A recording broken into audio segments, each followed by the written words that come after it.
Hello guys, কেমন আছেন সবাই? আজকে আমি আছি আমার বাড়ির পাশের দিঘির সামনে। কত সুন্দর মনোমুগ্ধকর পরিবেশ ও প্রাকৃতিক দৃশ্য দেখলে যেন মনটা ভরে যায়। আপনার চতুর্পাশে দেখতেই পাচ্ছেন কত বড় একটা দিঘি। এই দিঘিটি মূলত 100 বিঘা এরিয়া নিয়ে করা। আপনারা হয়তো মোবাইল স্ক্রিনে দেখতে পাচ্ছেন ছোট, কিন্তু এটা বিশাল বড়।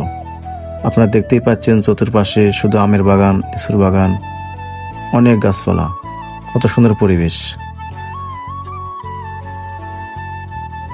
গাইস, আপনারা দেখতেই পাচ্ছেন মাঠ ভরা ফসল, পুকুর ভরা মাছ এবং চতুর্পাশে শুধু পাখির কিচিরমিচির আওয়াজ। দেখলেই যেন মন ভরে যায়, মনটা ছুঁয়ে যায়।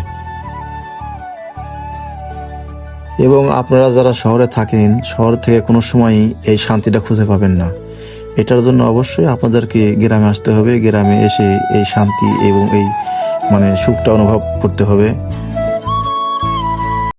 কলির কালে বাবাই দিছে বিয়ে, বউ আমায় বাসে না ভালো, আমি কালো বলে।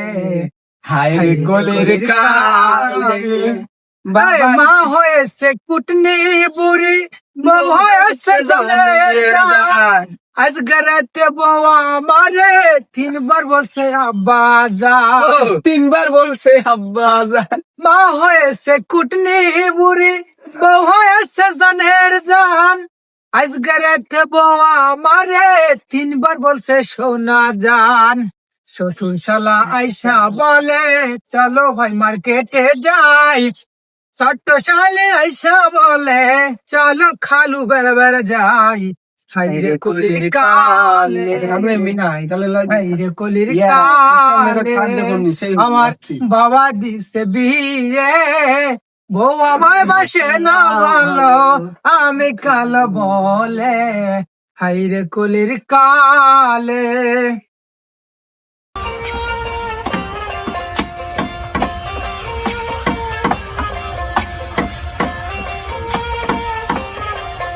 মানুষ বড়ই স্বার্থপর, বুকের মাঝে জায়গা দিলে যতন কইরা ভাগে রে অন্তর। মানুষ বড়ই স্বার্থপর রে, বড়ই স্বার্থপর, বুকের মাঝে জায়গা দিলে যতন কইরা ভাঙে অন্তর।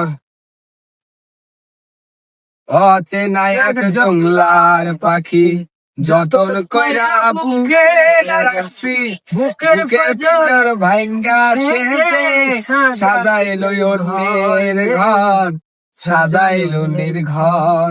মানুষ বড়ই স্বার্থপর রে, বড়ই স্বার্থপর, বুকের মাঝে জায়গা দিলে যতন কইরা ভাঙে রে অন্তর। যারে তুমি ভাবো আপন প্রয়োজন, তোমার বুকে রাইখা মাথা খুরসাছে কবর রে, খুরসাছে কবর।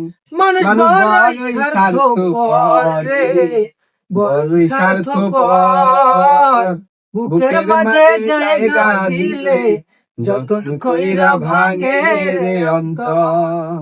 হচ্ছে নায়ক জংলার পাখি যতন কইরা বুকে রাখছি, বুকের পাজর ভাঙ্গা সেজে সাজাইলো অন্যের ঘর, সাজাই অন্যের ঘর।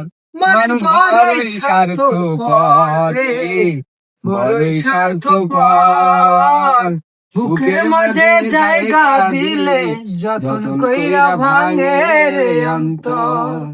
বুকের মাঝে জায়গা দিলে যতন কইরা ভাঙে রে অন্তর। আর হাবাই তো গাইস, আপনারা দেখতেই পাচ্ছেন ইতিমধ্যে আমরা রওনা হয়ে গেলাম বাড়ির উদ্দেশ্যে। আমাদের কিছু বন্ধু বান্ধব এখানে আসছিলাম, আমরা এখানে কিছুক্ষণ সময় আমরা সময় কাটালাম এবং ফেরার সময় আমার কিছু বন্ধু বান্ধব ইউটিউবার ছিল, তারা কিছু ভিডিও বানাবে কৃষি বিষয়ের উপরে। আপনারা অবশ্যই ভিডিওগুলো মনোযোগ সহকারে দেখবেন এবং শুনবেন।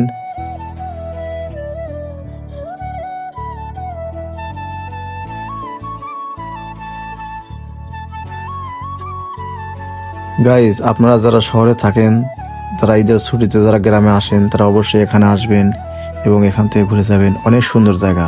আশা করি এখানে আসলে আপনাদের ভালো লাগবে। প্রাকৃতিক অনেক সৌন্দর্য এখানে আছে।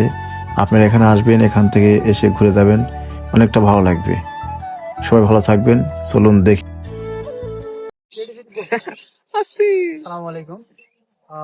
গত 3 দিনের বৃষ্টিতে অনেক কৃষকের ক্ষয়ক্ষতি হয়েছে আমরা দেখেছি।